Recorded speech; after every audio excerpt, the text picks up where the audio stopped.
Bienvenidos al debate de Fundación Libertad y Desarrollo. Hoy tenemos el gusto, el honor de contar con una invitada muy especial que de hecho no necesita presentación porque creo que está en la mente y el corazón de cada uno de los guatemaltecos, y me refiero a Adriana Ruano, quien ganó la primera medalla de oro olímpica para Guatemala en París 2024 y que ha sido un motivo de orgullo nacional.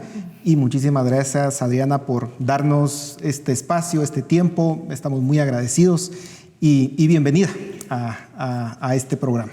No, gracias a ustedes por recibirme de esta forma. De verdad que es un honor para mí estar aquí y poder compartir un poco, ¿verdad?, de lo que ha sido esta historia y este camino. Así muchas que muchas gracias. Gracias, Adriana. Pues yo quisiera empezar preguntándole sobre algo que me llama muchísimo la atención de su historia, y es la capacidad de reinventarse.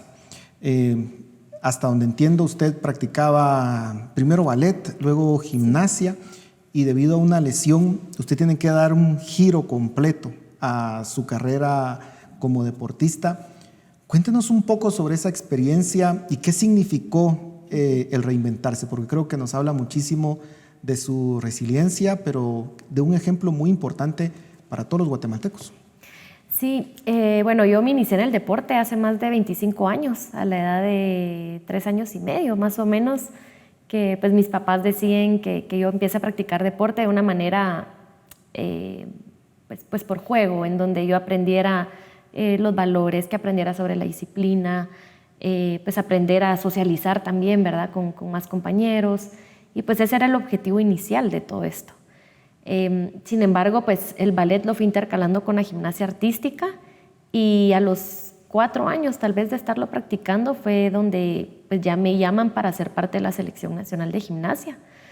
Y pues ahí empieza un camino nuevo, ¿verdad? Un camino en donde de verdad yo creo que a mí lo que me aprendió a hacer, lo que me enseñó a ser resiliente fue la gimnasia artística. Es un deporte muy duro, un deporte en donde ahí sí que literal te caes y te toca levantarte sin pensarlo mucho tiempo.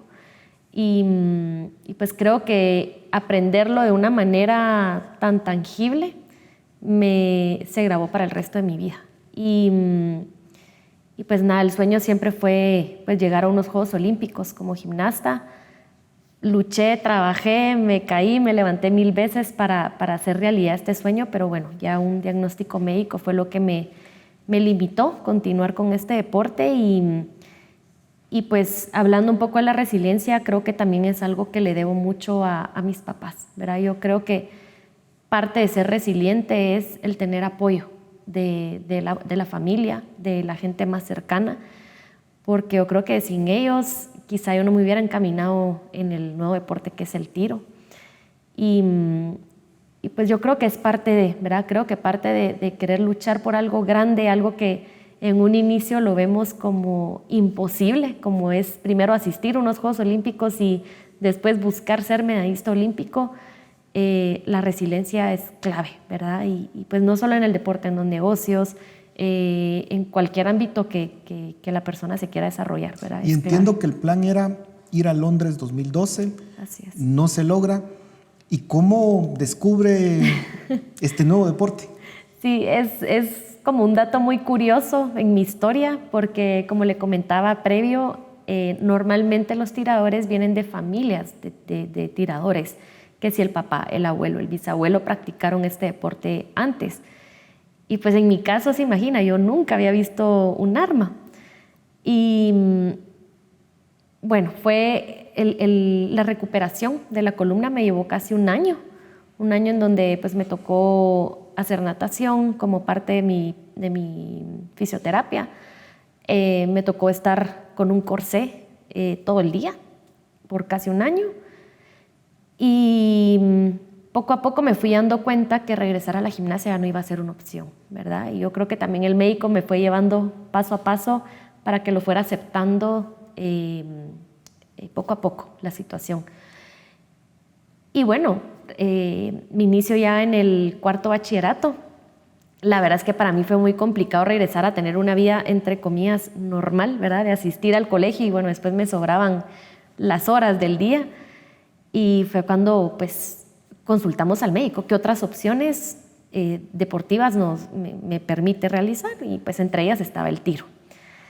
Dio la casualidad que uno de los amigos de mi hermano, Rodrigo Sacrison, él le dijo a mi hermano: mira, ahorita, ¿por qué no aprovechas que tu hermana venga a probar este deporte? Necesitamos mujeres en este ámbito.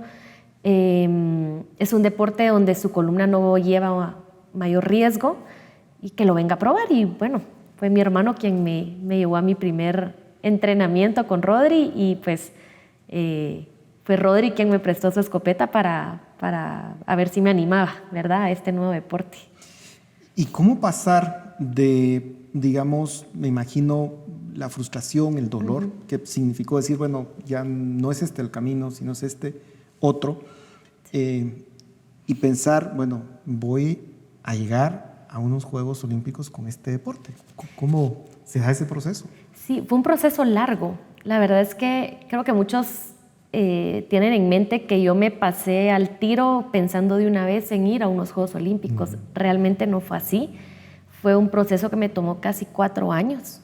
Yo me inicio en el tiro en el 2013, y pues en un inicio la verdad es que a mí no me gustó, no fue amor a primera vista como dicen muchos, pero no tenía más opciones, y yo quería mantener mi mente ocupada también en algo, y la verdad es que en el tiro me fui dando cuenta poco a poco que de muchas otras bendiciones que estaba viviendo que en la gimnasia no podía. Un ejemplo, la gimnasia es un deporte donde uno está encerrado, ¿verdad? Yo recuerdo que algo que yo extrañaba muchísimo era poder ver un celaje, ver el atardecer, ver el cielo, la naturaleza, y pues es algo que el tiro me estaba regalando. También el tener que taparse los oídos y entrar mucho en uno me ayudó a ir sanando ese dolor que había quedado por la gimnasia, esa frustración de haber estado muy cerca de mi sueño, ¿verdad? Entonces, evidentemente yo pasé casi 4 años en donde yo soñaba con regresar a la gimnasia. Yo decía, no, es que este no es mi lugar, yo insisto y quiero regresar a la gimnasia. Pero la verdad es que ese proceso de frustración también creo que lo logré pasar gracias a mi familia, compañeros del tiro, ¿verdad? Que me recibieron de una forma muy bonita, pues mi entrenador y directivos de ese entonces también, que me abrieron las puertas. Entonces, como le digo, fue un proceso que no se dio de la nada. Creo que el punto en donde volvió a surgir esa llama de ir a unos Juegos Olímpicos fue para los Juegos Olímpicos de Río de Janeiro 2016. Ya llevaba casi 3 años practicando el deporte.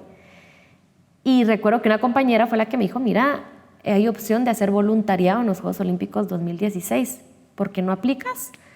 Y dije, bueno, voy a aplicar. Eso fue 2 años antes.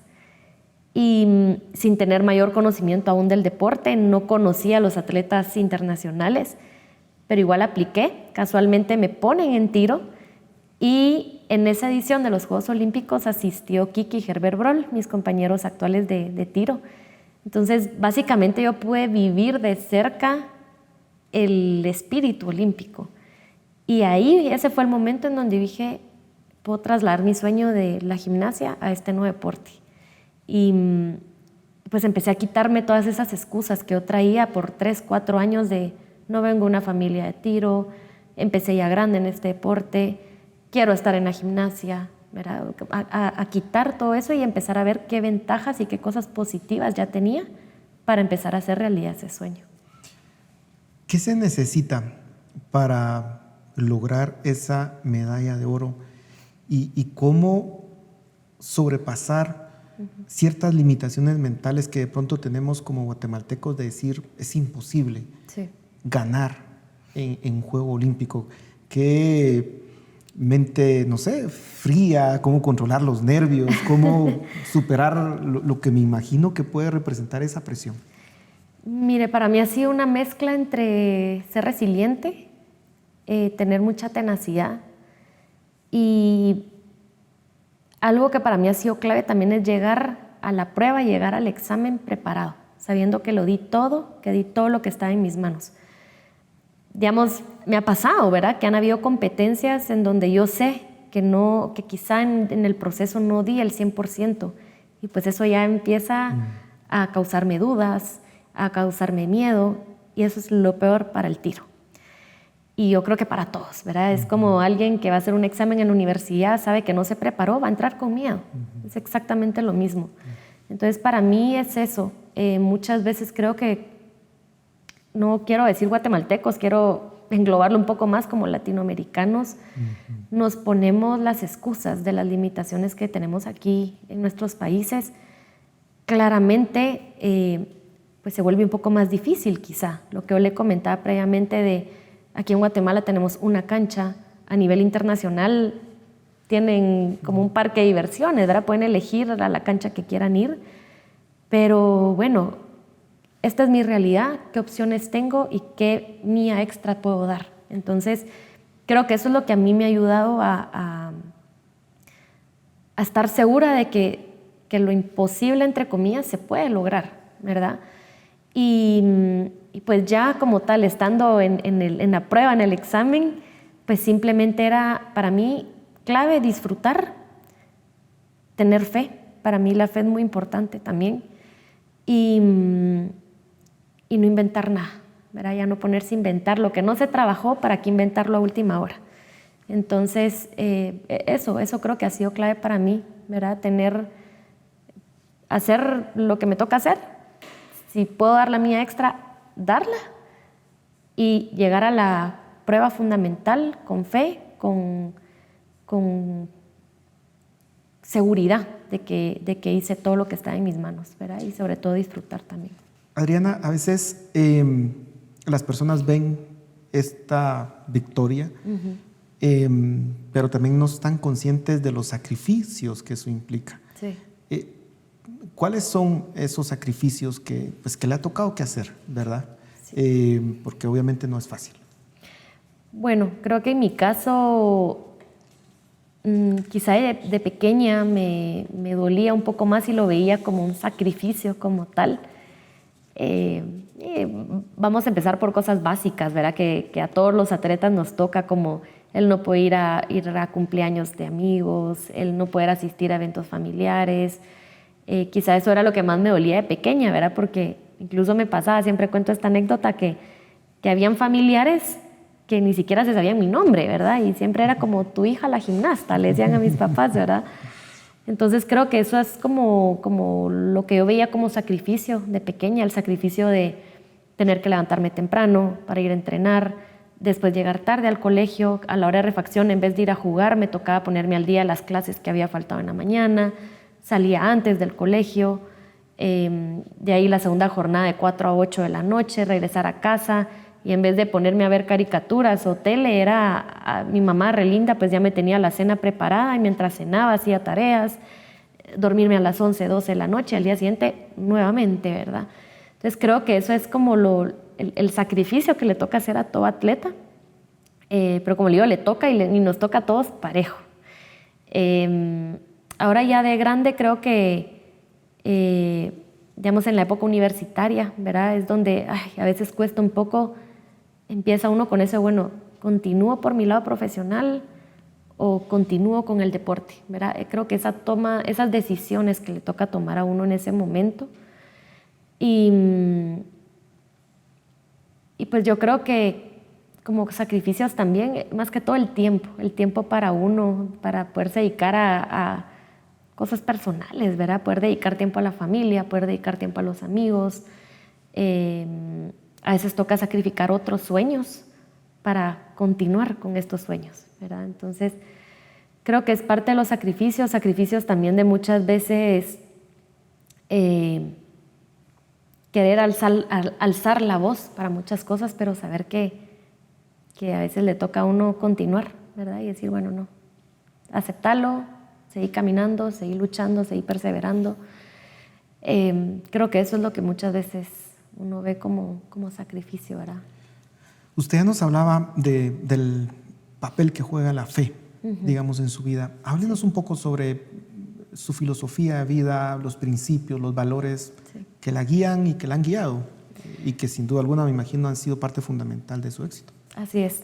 Sí, la verdad es que siempre como familia hemos puesto todo en manos de Dios, ¿verdad? A pesar de las dificultades, mi mamá es la que siempre me recalca, mi hija, hemos salido de muchas, vas a salir de esta, pero siempre poner las cosas en la mano de Dios.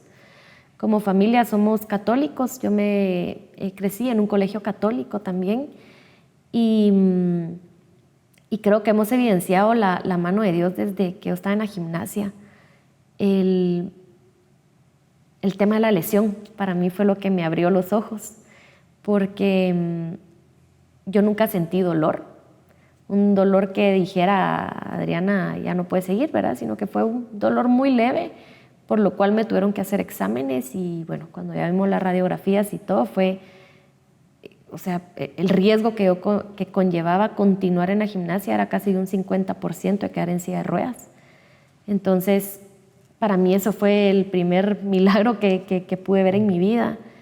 El milagro de la recuperación que he tenido, que si bien no ha sido del 100%, hasta el mismo médico se quedó impactado en la recuperación que yo tuve en el primer año, que él nunca había visto una recuperación de esa manera. Y pues así le puedo ir diciendo un montón de milagros que he visto en mi vida. Pero creo que se lo tengo que agradecer principalmente a mi mamá, que es la que me ha mantenido fuerte en mi fe.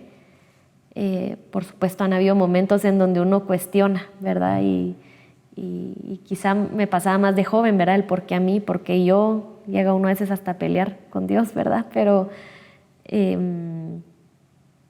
creo que eso es lo que me ha mantenido firme, sin duda. Yo recuerdo incluso, les digo, para los Juegos Olímpicos de París, alguien me preguntaba antes de irme, Adriana, ¿por qué querés que recemos por ti? Y les digo, miren, yo lo único que quiero es tener paz y poder disfrutar. ¿Por qué? Porque en mis últimos Juegos Olímpicos en Tokio, mi padre había fallecido un mes antes. Y pues sí, llegué a mis Juegos Olímpicos, quedé último lugar. Y regresar de esos Juegos Olímpicos para mí fue devastador, ¿verdad? Entonces yo lo único que quería para estos Juegos Olímpicos es decir, bueno, Dios, me diste otra oportunidad, ayúdame a disfrutarlo y tener paz, ¿verdad? Independientemente del resultado que sea. Y no les puedo explicar, ¿verdad? Que con palabras no puedo explicar la paz que yo tuve en esos Juegos Olímpicos, la forma en que disfruté esos Juegos Olímpicos. Entonces para mí no hay más explicación que eso, ¿verdad? La gente que se unió a la oración, la gente que me ha guiado por un buen camino, ¿verdad? Aunque uno cometa muchas veces errores, pues he tenido gente que ha tratado de encaminarme siempre. Adriana, lo más escaso en este momento es el tiempo y la verdad es que quisiera hacerle muchas más preguntas porque creo que es una persona que es un ejemplo extraordinario, no solamente para Guatemala, sino para toda la región latinoamericana y en general para toda persona, creo yo. Su historia de vida es impresionante y me quedo con muchas preguntas que hubiese querido hacerle, pero me gustaría que pudiera darle un último mensaje a los guatemaltecos en esta época y un poco en base a la experiencia que usted ha tenido. Sí. ¿Qué mensaje les puede dar? Bueno, yo les diría primero que se planteen siempre una meta en la vida. Creo que es lo que nos da esa guía hacia dónde dirigir nuestra vida, nuestra mirada. Pero detrás de esa meta, más que decir quiero llegar a unos Juegos Olímpicos, quiero abrir tal negocio, tener un propósito detrás de eso. Cuesta, muchas veces cuesta, a veces llegamos y cuesta reencontrarse en ese propósito de vida, pero creo que al final es lo que nos hace levantarnos cada día y decir, bueno, es por este propósito, ¿verdad? Que yo me tengo que levantar aunque me cueste, aunque esté cansado. Y siempre a lo largo de ese camino traten de ir haciendo el bien. Creo que eso es algo que también mi mamá es la que me ha puesto, ¿verdad? Me ha enseñado de, mija, por mucho daño que te estén haciendo, por muy difícil que la estés pasando, no cambies tu esencia. Trata de hacer el bien. Y si puedes tocar vidas, hacelo, ¿verdad? Entonces, creo que es algo que quiero compartir con ustedes, una enseñanza que me dio mi mamá y que disfruten de cada proceso, aprendan a abrazar los momentos difíciles. Yo lo digo muchas veces y a veces me veo ahí frustrada y digo, y esto no, aprendí a disfrutar de este dolor también, ¿verdad? Pero que eso es lo que nos va a hacer seguir adelante cada día, ¿verdad? Y eso.